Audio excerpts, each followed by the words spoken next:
All right, friends, it is March 31st, and I'm coming to you a little bit late today. And also, I've skipped yesterday on my recording, but I am back and having fun, and hope you all are having a great time too. It is time for our daily reading from the Tao. All things which have a beginning, which we can regard as their mother. All things have a beginning, which we can regard as their mother. Knowing the mother, we can know its children.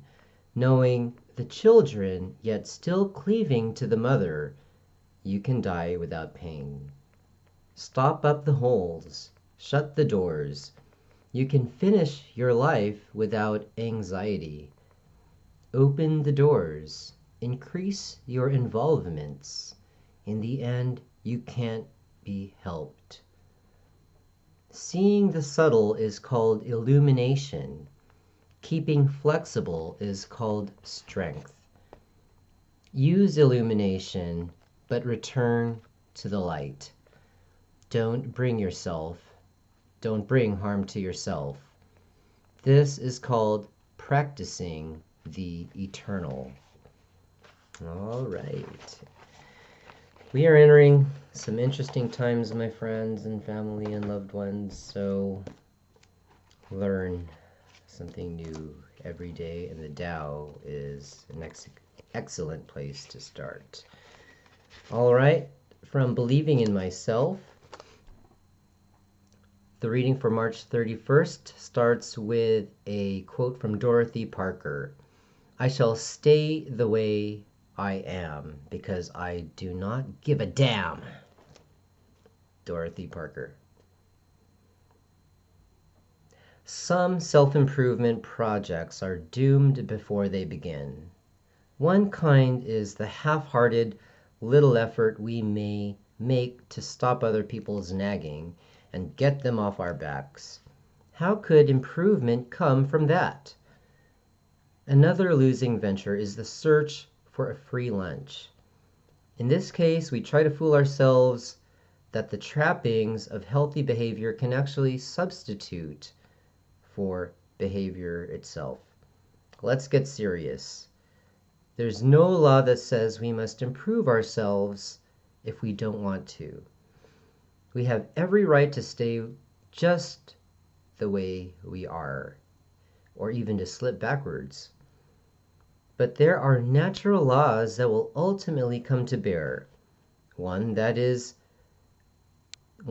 that pseudo promises to ourselves and others erode our self-respect. Another is that zero investment earns a zero return. Obviously, self-improvement must be initiated by self, or it's not going to work. There's no dignity in lying, and no one is fooled for long. And there's not much to admire about the expensively equipped golfer or tennis player who spends all his time in the athletic club bar.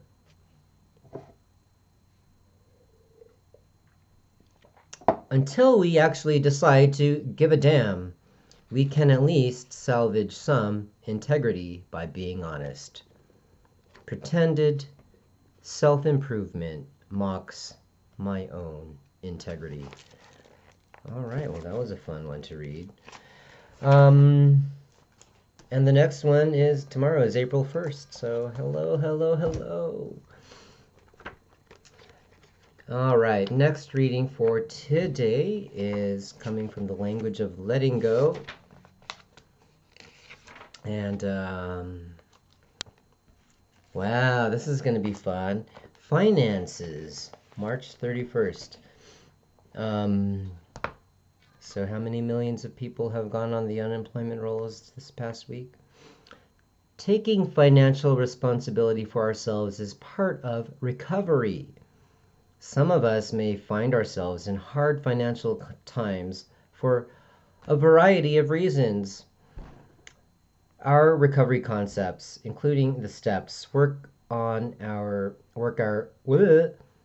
Our recovery concepts, including the steps, work on money issues and restoring manageability to that area of our life, making appropriate amends, even if that means tackling a $5,000 debt by sending in $5 a month. Start where you are with what you've got.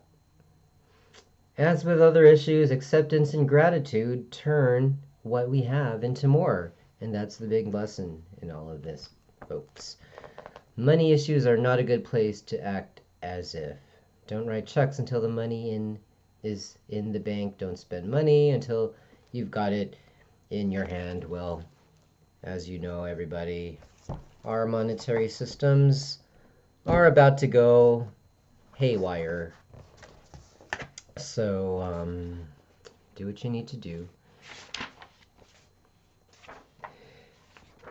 Next reading for today comes from Practicing the Course. And our topic for today is right mind. Let's find our right mind. If we are in a power struggle with a neighbor, a boss, a spouse, or a friend, or a neighbor, we're not in our right mind. It may feel right to be mad. We might feel justified, in fact, but the ego has us in its grip. And that's not our right mind. Where is our right mind? We probably assume that our thoughts, whatever their flavor, came from the mind. But that's only partly true. Our mind, according to the teaching of the Course, has two parts. One resides in the ego. The Holy Spirit lives in the other. When we are thinking loving thoughts, we're in our right mind. When we're thinking anything else, we're not. We can always find the right mind by noting our thoughts, and when we don't like them, we can change them to loving ones. Living in the right mind makes our lives so much easier. We have so much more energy for all our work when we are filled with joy rather than anger.